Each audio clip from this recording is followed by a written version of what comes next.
عنهما قال হযরত আব্দুল্লাহ ইবনে আব্বাস থেকে বর্ণিত তিনি বলেন আল্লাহর নবী বলেন কানা আখিরু কওলি ইব্রাহিম হিনা উলকিয়া ফিন-নার যেদিন পয়গম্বর ইব্রাহিম আলাইহিস সালামকে আগুনে নিক্ষেপ করা হচ্ছিল আল্লাহর রাসূল বলেন আসমানের সব ফেরেশতারা এসে বলতে লাগলো পয়গম্বর একটু অনুমতি দেন আগুনটারে নিভায়া দেয়।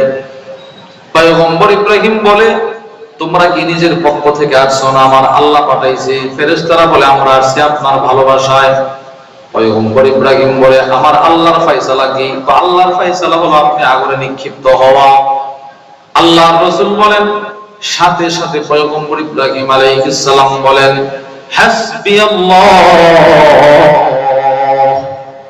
যে রবের ফয়সালা আমি আগুনে নিক্ষিপ্ত হওয়া শুনে রাখো আমি সেই রবের ফয়সালায় আগুনে নিক্ষিপ্ত হতেও সন্তুষ্ট প্রকাশ করলাম।